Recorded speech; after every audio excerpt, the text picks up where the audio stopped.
of victory and the agony of defeat.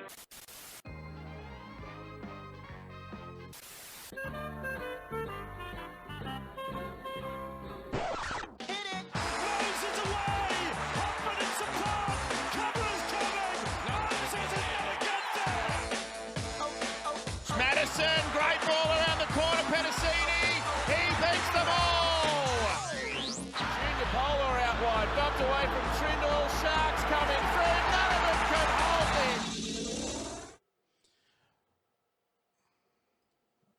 Hello and welcome back to a new episode, a very new episode actually, of the Tip Sheet podcast. If you're watching along, you got something new to look at. Our two ugly mugs adorned in the windows here. As always, I'm your host, John, also known as 4020, and joining me in a bit of a new era for the Tip Sheet podcast, my good mate Sixties. We're doing the instant reaction podcast from the final week of the preseason trials. Sixties, the result, not what we're looking for in terms of the scoreboard, and we'll get to that shortly, but how you feeling with our ugly mugs plastered all over the video now? Yeah, it's a new experience, mate, but that goes along with the new opener that you put together. Yeah, finally updated the intro, so we've got a couple of nostalgia pulls there with the old 9 stuff, with the Wild World of Sports and the cricket intro, that classic sound of summer, as we eventually transition into the more familiar sounds of the Tip Sheet intro with some new sound bites. So Mitchell Moses, Ryan Madison, Will Penasini, and Junior Barlaw all featuring there. Yes, mate, but unfortunately we're talking about a loss, but it's a loss in a trial, so, you know. Yeah, exactly. Nothing catastrophic about that. In fact, I'm going to focus more on the positives that you can take out of a loss in a trial. Yeah, and look, the big one, of course, being that the Eels didn't sustain any major injuries. But let's go by the scoreboard first, 60s. Or before we do that, quick shout out to the sponsors of the show in Star Partners Real Estate, Auburn, Rowan and Parramatta. As you guys all know, they've been essentially lifelong supporters of the Tip Sheet and the TCT as well. So we thank them each and every episode for good reason. But let's get to the game, mate. Final week of the preseason trials, the Parramatta Eels going to Leichhardt to take on the West Tigers, going down 30-18 to Balmain West there. For the Tigers, Brent Naden opened their scoring in the 26th minute. Jack Bird, Jarrell Skelton, Tristan Hope, and Solomona Fa'atape rounding out their 5 try scorers. Adam Duahi, both have been used for him. 5 from 5 off the tee, including a conversion on half time where the Fox was razzing him when in good nature on the sideline. And then for the Eels, Iongi scored a specky in the 13th minute. Sean Russell and Jack Williams rounding out the Eels try scorers. Zach Lomax and Ronald Volkman combining to go 3 from 3, 2 for Zach, 1 for Ronald. But the team stats, they tell the tale of the tape here, 60s. The Tigers... I am really keen to hear these stats, mate. Yeah, Tigers dominating possession, 57% to 43% in favour of the Tigers there. Eels just swamped by 6 again, and we'll get to that one at the end of the stats. Time of possession plus 6 minutes for the Tigers. They completed far more efficiently at 82%. The Parramatta's 60%, and part of that is that all those 6 against count as completed sets. So like that does add on there, but way more effective or more efficient with the ball in hand. And then with that crushing tide of possession, the Tigers ahead in all key attacking stats. Plus 3 on the line breaks, 7-4. More runs, more run meters. What are they? They're plus 240 on the meters, so it's not that bad and given all the possession they had, but their set distance was better. Parramatta have the faster play the ball speed, surprisingly, significantly too, which does not feel that way in the game. But they out-offloaded us. They diffused kicks a bit better than us, but that was a bit messy on both sides there. Surprisingly, the Eels are a tiny bit more effective in defense, believe it or not. 87.75% effective tackle rate to the Tigers' 87.58. So Eels missing 42 tackles from 394 tackles made, 13 ineffective, but the Tigers making only 282 tackles and missing 23 with 17 ineffective, coming out slightly behind Parramatta on the bulk or wholesale rate there. And then going to errors, Parramatta making 18. That definitely ties to those completion rate issues there, 60s. Conceded 5 penalties to the Tigers' 8, so they went plus 3 on the penalties, but the ruck infringements, it was brutal. Eels giving away 11 to the Tigers' eventual 4, and it was 11-1 for a good stretch of that game. It was only at the end that we saw sort of tick back towards the Eels in terms of the 6 against. Yeah, the eye test all the way through the game said It was an error-riddled performance from the Eels. It was pretty ugly when it came to those set restarts, the Tigers' possession in the Eels' red zone compared to the Eels' tackles in the Tigers' red zone. And even then, when we visited the Tigers' quarter in the second half, the errors that came in, on the rare attacking opportunities, that really told the tape of the game. Yep. And look, there were positives in this performance, 60s, on an individual level, probably more so than a team level. But, as we mentioned at the top of the podcast, Eels getting through this one unscathed as opposed to the Tigers. Brent Naden dislocating his kneecap. Real nasty piece of work there. Just unfortunate. Iongi going low on the tackle alongside some strong contact up top. Nothing nefarious. Just that's a mechanical injury by playing the game. But in terms of the individual performance, looking at the stats, 60s, the Tigers, between the possession and the fact they played a lot of their players for the full 80, ahead in the key sort of numerical indicators. But for the Eels, Iongi, 13 carries, 126 metres, line break assist, line break, try assist, and I think 7 tackle busts alongside that try. So one error in the second half, which was a bit unfortunate, but he looked really sharp. Will Penasini looked great, 12 carries, 130 metres. No tackle breaks, but he was powering through that post-contact work with 55 of those 130 metres coming post-contact. Zach Lomax got limited looks, but was still very strong in defence. Jack Williams looked very sharp 60s. Saw him through the middle and also down the left edge a little bit. I don't know if that was a sort of reassignment of his position or just him being out left opportunistically, but he looked sharp. And then going beyond that, I thought Jermaine Hopgood was fine. Riley Smith, again, looked very good. I liked his service and some effort off the ball and in defence.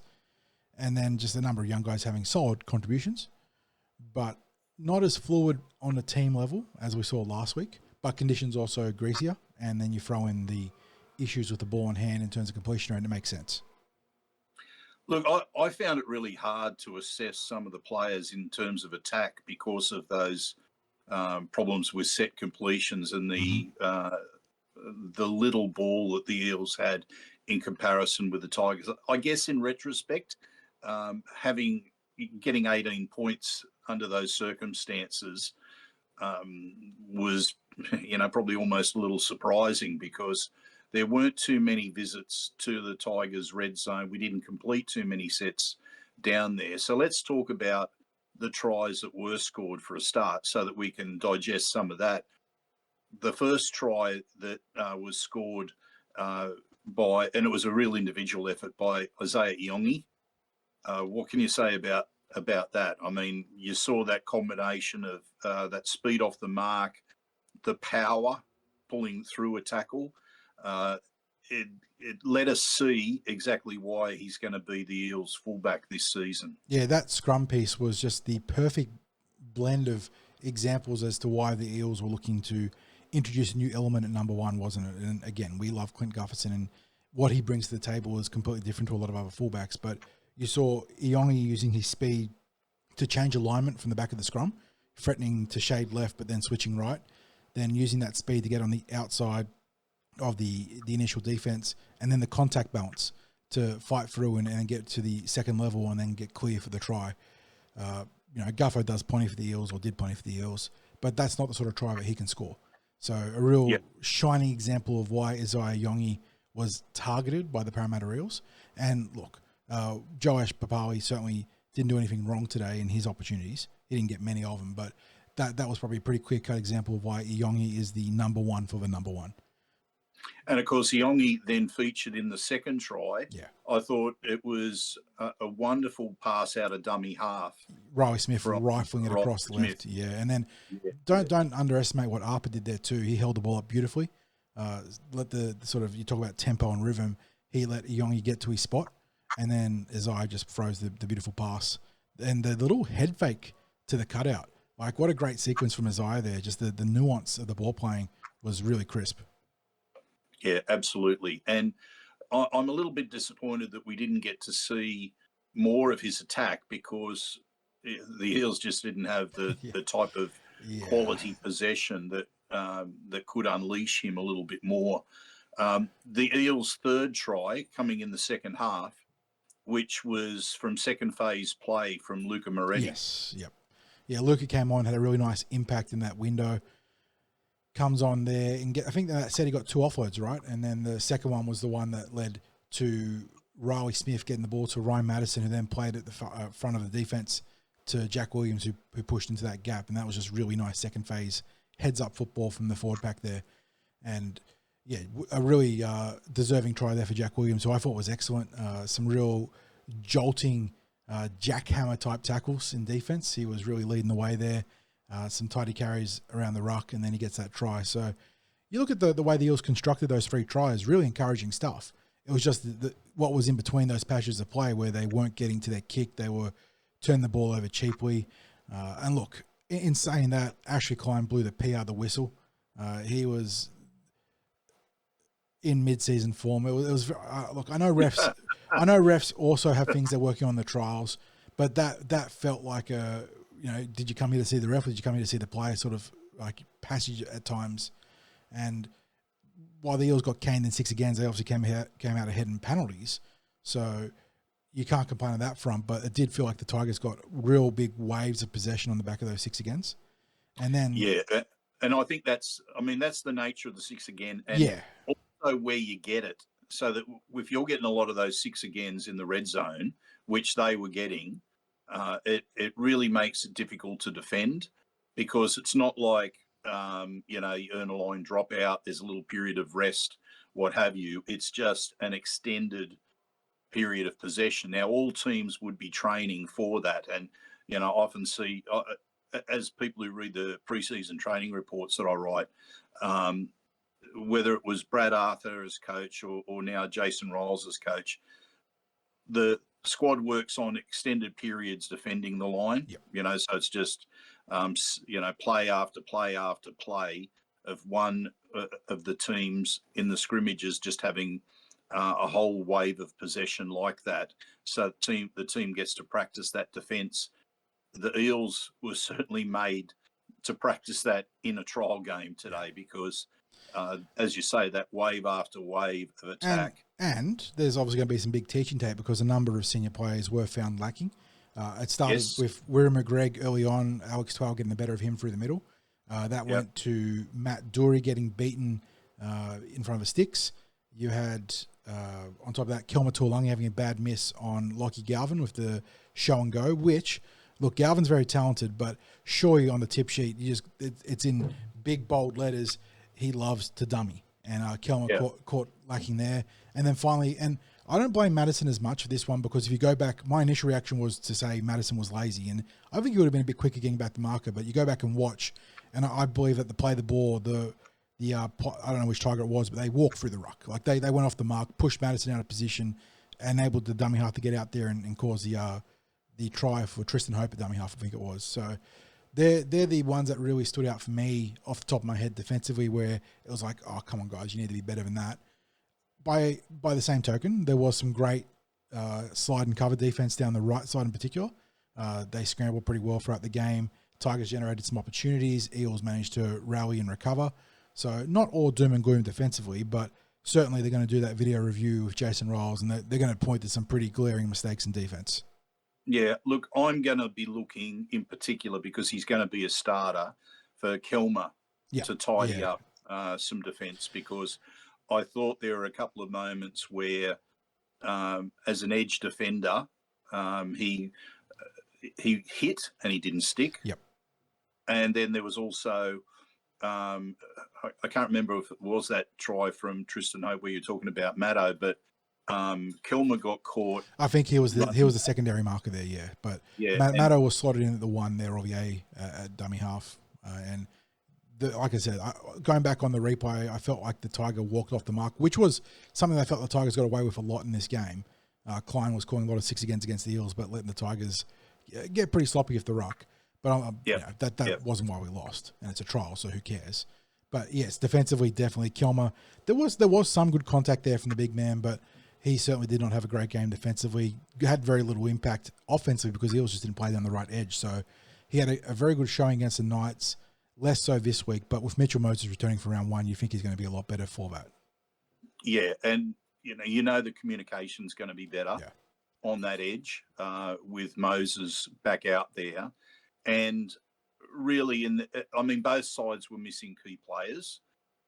It's obviously significant when the Eels were missing both of the halves, but we also have to remember that the Tigers were missing both Luai and Coruscant. And Dream Buller and Sania River. So yeah. So, by the same token, they were missing 3 spine players as well. Who impressed you the most out of the Eels, John? Good call. In terms of offense, Iongi really shone. And look, defensively, he did some good work too.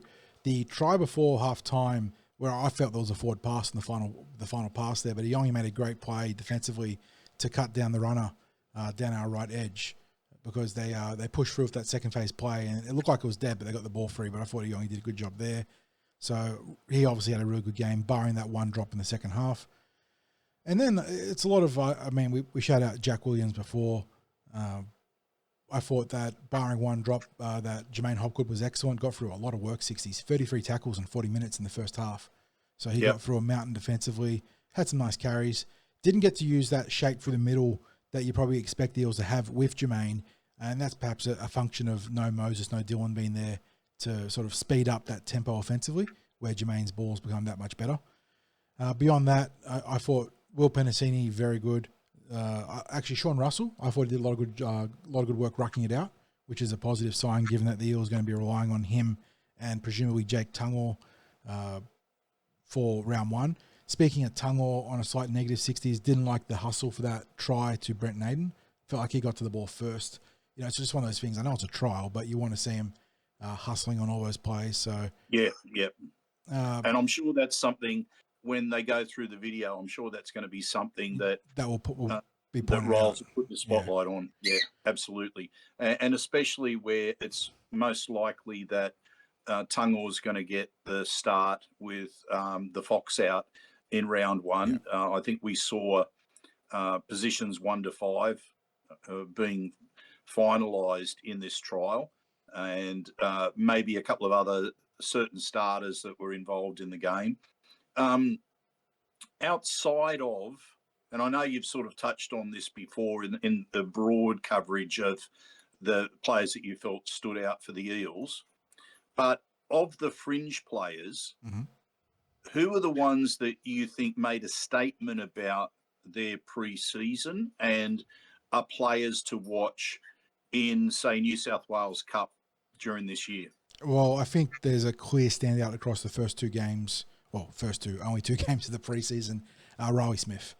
I think he's putting huge pressure on Joey Lussick. Lussick got the start tonight. Didn't do anything terrible. I mean, he got called for a forward pass early on, which I thought was pretty marginal, given what was... I don't understand how that was called as decisively as it was. And I mean, it is only a trial, but I thought that was a real, it was a marginal call. You see that many forward passes out of dummy half, and when you've got a line ball like that, especially when it was a longer pass, it's a big call to judge that as a forward pass under those circumstances. So tough initial break for Lussick there, but Riley came on and put a lot of pressure on him. Really crisp service. Defensively, again, very busy. He's not a huge dummy half. Not like dummy half is a big position, but he has there is the risk that he can get, pulled across by a big forward, but that's true of most dummy halves. He made a great 5th tackle play as well, defensively. They tried to isolate him in front of the goalpost, running the ball on the last tackle, and he just cut him down. So got the turnover there. Was a really nice play. I think he's been a standout, and it puts the Eels now in an interesting position where Joey Lussick obviously has a top 30 contract, but there is no other official dummy half on the depth chart after him inside that top 30 development roster. So I think Riley is, I'm not saying he's going to get the upgrade this week going into round 1, because that there's that deadline for the 29th player inside your top 30. I'm not saying that he or someone else being the beneficiary of the top 30 upgrade, then Riley to dev contract will happen, but he's certainly giving him room for thought there, or food for thought there. Yeah, well, absolutely, because here's the scenario. If something happens to Brendan Hands, then the Eels would have to play Joey Lussick. because he is the recognised dummy half. They couldn't make a case to play Riley Smith, if they wanted to play Riley Smith, until round 11, unless there's some sort of upgrade. Now, the upgrade doesn't have to be directly Riley Smith. No. The upgrade could be for someone on a dev deal to top 30, and then to top 30, and the then dev Riley deal for to Riley. dev. And then you get round 1 flexibility to pick him there. So, yeah. Correct. Yeah. So, look, I agree with you on that. I thought that he was the player that put the hand up to say, look, you need to consider what you're going to do with me. Are you going to upgrade? And I think the answer to that has to be yes. That's just my opinion. I mean, there are smarter football minds than mine that make these sorts of decisions, but I just think it has to be done. It's if you have to have that third option within the top 30 or within the extended roster of eligible players, otherwise you're locked in to what your choices are. And that's not, I'm not saying that as any slight on Joey Lussick, but I think Riley outpointed him tonight and had such a good debut in a first grade trial last week, and really looks like a player of the future. So I know that Joey will have a role at the club in terms of mentoring Riley with aspects of dummy half play. He'll be a good mentor for the younger players in New South Wales Cup. So he has a role within the club. But if you're talking about a player that's on the rise, then that's going to be Riley Smith. Yep. So anyway, we'll see, because maybe the thinking with the coaches is that, Riley's still 12 months away from being able to play NRL premiership football. So, it may be that they don't decide to go down the path of an upgrade there, but I think surely it comes into the discussion at some point. I'd like to think that it would anyway. In terms of anyone else, John, I thought just that little cameo towards the end that Will Latu again showed that he's going to be a player to watch in New South Wales Cup this year. Yeah, just that strength through contact, running nice lines. Had that sort of mini break there down the left edge. Really, really good showing from him. I mean, last week was obviously the more impressive in terms of minutes and what he generated, but got limited opportunities tonight and made the most of it, which is what you want to see from a young kid. I know he butchered a try, but big Sam Tuivasa again looks like he can hold his own out there in the NRL, and maybe he's trending towards an NRL debut at some point this year. I'm not in a rush to get him out there, but as long as he holds on to the ball, because that was a try gone begging, easy 6-pointer there. Dan Keir likewise butchering a try down that right side, but yeah, I like what I saw from big Sam Tuivasa. I mean, obviously JP, Josh Papali, didn't get to shine as much this game, but showing his positional versatility, 60s. Obviously played fullback last week, but looked comfortable playing 5'8", although probably hasn't played as much of that for the Eels. You could see him getting just a little bit out of sync with his lead runners, and thankfully showing the wherewithal to go to the ground and not give away a penalty for the old school Shepherd. So that's good. But yeah, you got a little bit of Jordan Samrani out there who laid the boom on defensively. So it was just like little bits and pieces here and there from the young guys. Luca Moretti looked really good. He's one that you pointed out in your preseason reports. Whereas a lot of players have been slimming down under Jason Ryles, Luca's put on the muscle, and he looked good out there. But yeah, it's certainly there's a lot of guys you can pick out and say maybe you could have been a bit better tonight. And we sort of mentioned them defensively earlier. But I think like the young kids got less chances tonight, but they still did a decent job. So, well, one player that did get a lot of time out there tonight that I'm interested in your opinion on was, of course, Arpa Twiddle. Yes, playing down that left edge. Yeah, look, the numbers don't really point to much because they didn't give him any credit for that try scored by Sean Russell because the final pass was obviously Iongi. But I thought he defended really nicely. Actually, let's see if I can pull up his defensive stats because I felt like he got through a fair bit. They got him down for 13 tackles, 4 missed, which I don't think any of those misses were egregious. But again, you have to go back. The eye test, I don't know, that it doesn't match up how I was following the game. I'm not saying that like the stats are wrong. No, I'm not. But it's interesting because you say you don't think that any of those missed tackles were egregious, and you'd have to think. I saw other missed tackles which led directly to breaks or tries. I don't recall anything from him in that regard. I could be wrong. It might be a matter of just having a look at the tape again, and the coaches will no doubt go over that. But I thought he was quite solid out there. Played to the line, used the short ball, even had a couple of nice fifth tackle kicks. A good attacking bomb that had a chance to be contested. So for a guy that is playing his first senior start of football and it's at NRL level or ostensibly NRL level in a trial, did fine. Ronnie Volkman, the opportunity didn't come to him this week though. Last week he got the chance to play down the right with a bit of time and tempo, and it just didn't happen this week. And the times he did, it felt like the guys outside him dropped the ball, and there was a bad pass to Zach Lomax too. So and look, I come back to there just wasn't the possession and any sort of platform that was laid due to lack of possession for the halves to really do their thing this week. I mean, like, you just didn't see the sort of football that you wanted the Eels to build into. You didn't see them winning the middle at all. It just felt like the Eels' tries mostly came from, a Tigers error or, getting possession in an ideal attacking situation. Like literally, one was directly off the scrum. The other was a possession that came just up. I think it was just after a scrum, or I think it was a scrum that they got the possession from. It was a Tigers error, and that's right. It was a penalty for the an incorrect a time violation on the scrum, wasn't it? Yeah. The Tigers, we got possession. Both teams got done for one of them, although the commentary were indicating that the Eels might have done that cynically on their one to have a set defensive line. But yeah, both teams giving away scrum penalties.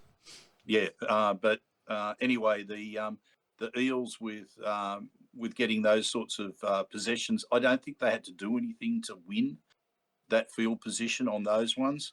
Again, it was the Eels getting a scrum off a Tigers error on their quarter line, which led to Luca Moretti taking it up in front of the post and getting the offload away. I just didn't feel as if there was any strength in the level of possession, or the Eels didn't really win the territory through the middle. As opposed to what they did against Newcastle, I agree. Yeah. Like it felt like that game against Newcastle was more of a true football game, whereas this was, it was a trial. Like, it really looked like a trial. Everything looked bits and pieces to me. There just wasn't the continuity that I would have wanted to see in different stages of the game. It just felt, and again, this comes down to the refereeing as well. The number of times that the whistle was blown, or the number of times the call went out for that set restart.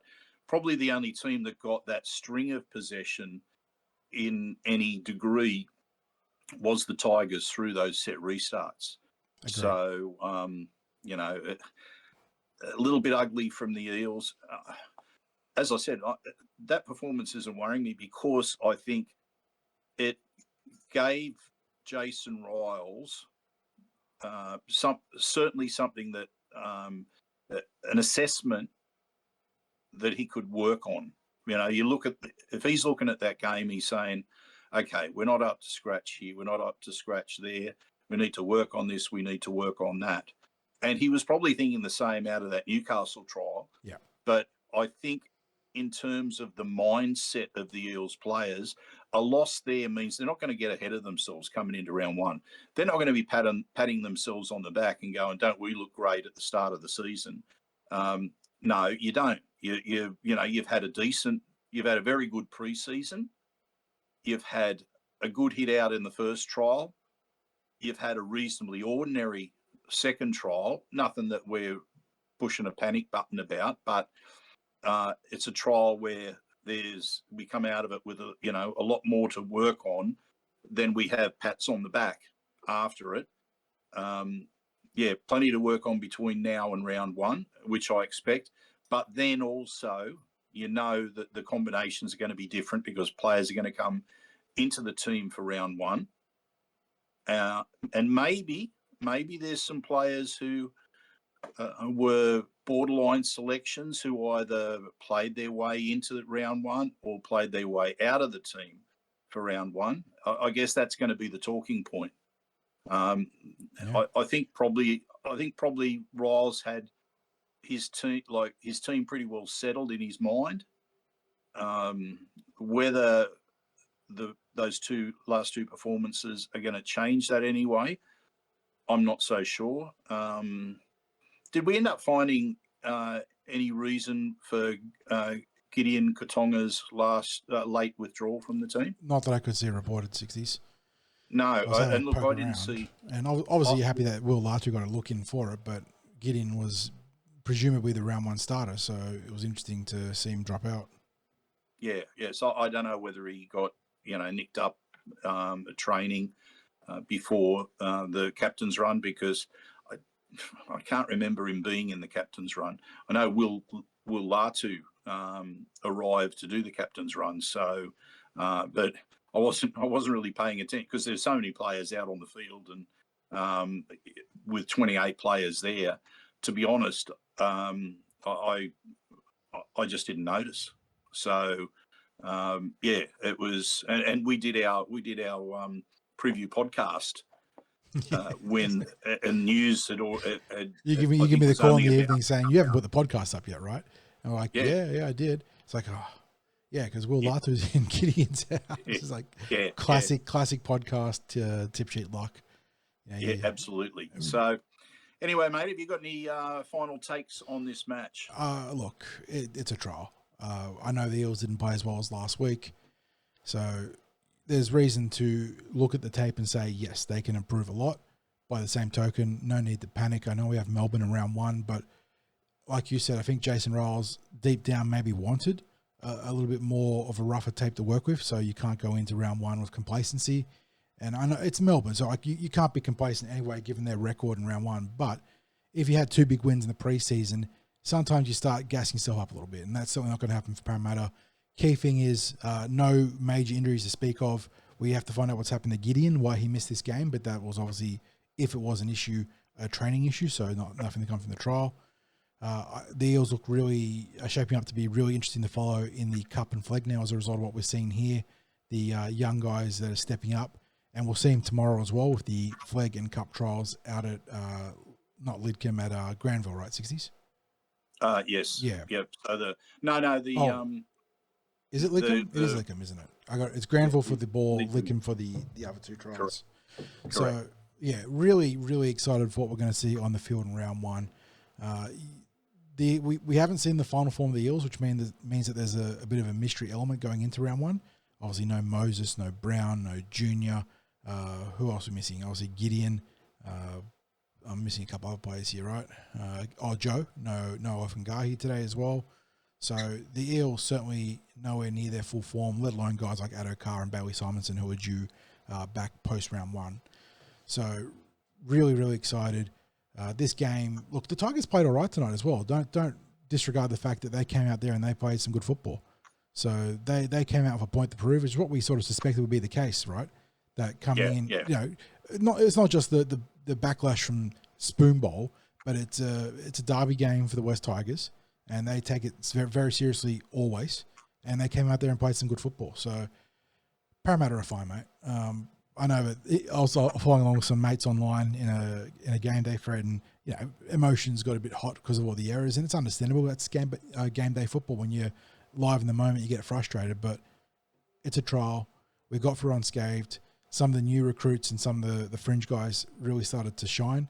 There's Iongi, obviously, but Sean Russell did a good job. Will Penasini, Luca Moretti, Riley Smith. We mentioned them all through the podcast. So I am content. I'm not going to go to bed, pumped and saying, yeah, how good are we? But I'm really looking forward to moving into that, bye. I know it's round 0 in Vegas, but getting that week off and start fine-tuning for Melbourne. Yeah, absolutely, mate. Couldn't agree more. So hopefully people haven't been too put off by our ugly mugs on the screen this week.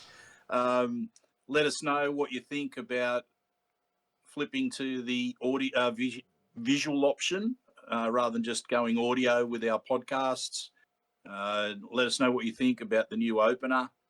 Our thanks to everyone who has tuned in for this, and maybe we'll have a few more people jumping onto YouTube just to check out how it looks rather than just on the SoundCloud. But yeah, thank you for everyone for listening.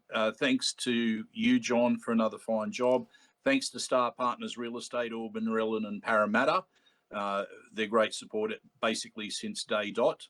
If you voted in the Parramatta Leagues Club elections, thank you for doing so. Well said. And we stand by for next Tuesday with the results of the elections and also the special resolutions.